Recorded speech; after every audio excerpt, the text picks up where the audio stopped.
मैंने पहले ही अपने एक वीडियो में बताया था कि कोई भी राजनेता, कोई भी नेता नहीं चाहता कि आरक्षण में कोई परिवर्तन हो, देश की, समाज की स्थिति में सुधार हो। क्यों नहीं चाहता? क्योंकि वो उसका वोट बैंक है। पहले आप ये वीडियो देखिए, उसके बाद बात करेंगे। आरक्षण पर आपकी क्या राय है? क्योंकि एक वर्ग मानता है कि आर्थिक आधार पर आरक्षण होना चाहिए, जो गरीब है उसे मिले। उसको लेकर आपका क्या थॉट प्रोसेस है? बिल्कुल, जो संवैधानिक व्यवस्था बनी हुई है आरक्षण को लेकर, उसको आगे बने रहना चाहिए। अब लोगों का तर्क ये है कि संविधान में तो इसका प्रोविजन 10 साल 20 साल के लिए किया गया था।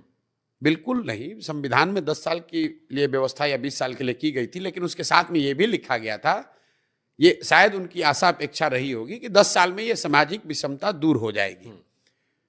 तो अगर आपने पहले 10 साल में पंचवर्षीय योजना में कहा कि देश से गरीबी उन्मूलन कर दिया जाएगा, गरीबी उन्मूलन नहीं हुआ, तो क्या आप गरीबी उन्मूलन के प्रयास बंद कर देंगे?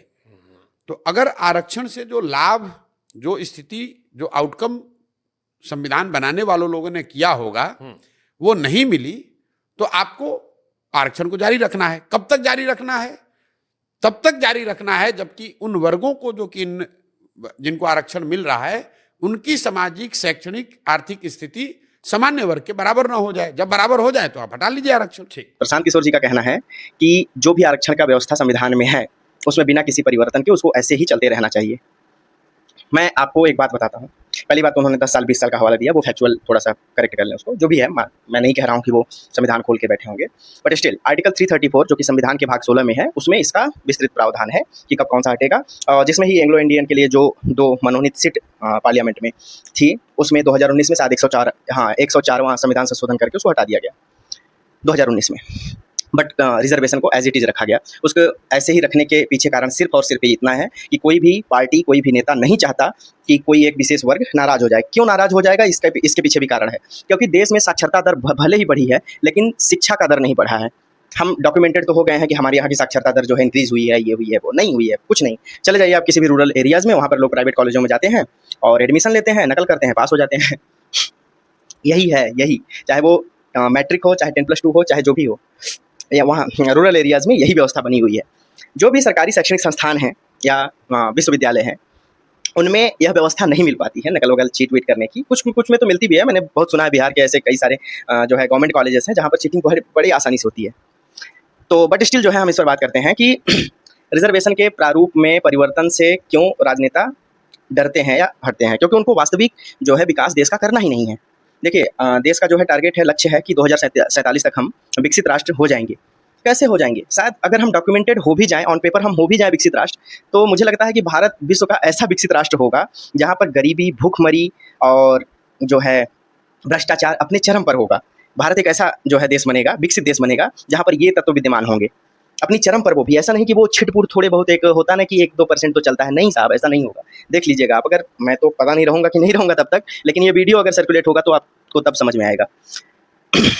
तीसरी चीज़ क्या है? ये तो दूसरी बात हो गई। पहला रिजर्वेशन पर वो बात नहीं करते। दूसरी बात कि अनडॉक्यूमेंटेड हम विकसित हो भी गए, फिर भी हमारे यहाँ जो है कमियाँ विद्यमान होंगी, वो भी चरम सीमा पे। तीसरी बात ये है कि आरक्षण में करना क्या चाहिए। देखिए, सबसे सीधी बात है, आज देश को स्वतंत्र हुए 2026 चल रहा है। अगर हम कॉन्स्टिट्यूशन से ले तो 1950 से लेकर हम 2026 चल रहा है, तो 75 साल से अधिक हो गए हैं। लेकिन स्थिति वैसी की वैसी ही बनी है। कहेंगे कुछ लोग कि कहाँ वैसी की वैसी बनी है, परिवर्तन तो हुआ है। SC STs जो हैं और जिनको भी रिजर्वेशन मिला है वो आगे तो आए हैं। बस समस्या मूल यहीं पर है। कुछ गिने चुने लोग आगे आए हैं और वही आगे बढ़ते चले जा रहे हैं, जबकि वास्तविक लाभ वो 2% का हवाला देते हैं ना कि 2% जो है सरकारी नौकरियां हैं, जो है 2.5% सरकारी नौकरियां हैं, उससे क्या हो जाएगा? समस्या क्या है ना, तीसरी मुद्दे पे हम लोग बात कर रहे हैं कि रिजर्वेशन में होना क्या चाहिए। रिजर्वेशन में ये होना चाहिए कि आप सुनिश्चित करिए, आप क्षेत्रों को चिन्हित करिए, चाहे जो भी करिए, आपके पास एक पूरा रोड मैप होना चाहिए कि जो भी वास्तविक लाभार्थी है, जो वंचित वर्ग है, उस तक लाभ हस्तांतरित हो रहा है कि नहीं। अभी मैं झारखंड का एक क्लिप देख रहा था। वहाँ पर जितने भी गवर्नमेंट स्कूल्स हैं, वहाँ पर टीचर्स नहीं है। जो प्राइमरी और अपर प्राइमरी होता है ना, primary 1 to 5 and upper primary 1 to 8, middle school भी बोलते हैं उसको, वहाँ पर टीचर्स की नियुक्ति ही नहीं हुई है। वहाँ पर एक विद्यालय में एक तो शिक्षकों की संख्या कम है, दूसरी बात नियुक्ति नहीं हुई है। जो वहाँ पर शिक्षक कार्यरत हैं वो पैरा टीचर्स हैं। मतलब कोई एक प्रोविज़न आया कि जो है यहाँ पर शिक्षा व्यवस्था में सुधार करनी है, शिक्षक थे नहीं, स्कूल खोला, ऐसे ही कुछ लोगों ने तो बताया कि हम पेड़ के नीचे से पढ़ाते चले आ रहे हैं, और उसके बाद वहाँ पर जो है 3-4 गाँव से ही उठाकर लोगों को रख दिया कि ये इनको पैरा टीचर बना देते हैं। ये है देश की स्थिति। और आप 2047 में टारगेट लेकर चल रहे हैं कि हम विकसित राष्ट्र बन जाएंगे। नहीं हो पाएगा साहब, ऐसा नहीं हो पाएगा। जब तक आप जो वंचित, शोषित और पिछड़े लोग हैं उन तक वास्तविक लाभ हस्तांतरण नहीं सुनिश्चित करेंगे, तब तक देश में बदहाली, देश की बदहाली, भ्रष्टाचार, सब कुछ वैसे का वैसा विद्यमान रहेगा। हमेशा से यही एजेंडा रहा है कि आप रिजर्वेशन, कौन कह रहा है खत्म करने के लिए, कौन कह रहा है कि आप आर्थिक आधार पे कर दीजिए। आर्थिक आधार पे करने का मतलब यह है कि आप उसमें एक क्रीमी लेयर का कॉन्सेप्ट जोड़िए कि जो लोग ऊपर आ गए हैं, एक लेवल से ऊपर आ गए हैं, उनको वहां से हटाकर जो अभी नीचे रह गए हैं उन तक जो है लाभ हस्तांतरित किया जाए आरक्षण का। कि कोई भी राजनेता आपके पक्ष में बोलने के लिए नहीं आएगा, कोई भी नहीं चाहे, क्योंकि उसको पता है कि भारत में शिक्षा की स्थिति क्या है, लोग ज़्यादा शिक्षित नहीं है, पढ़े लिखे नहीं है। और तुरंत जो है उनको अगर आकर कोई बोल देगा कि अरे ये आदमी तो तुम्हारा जो है हक खा रहा है, हक छीन रहा है, तो वो तुरंत सड़कों पर निकल आएंगे, विद्रोह करने लगेंगे।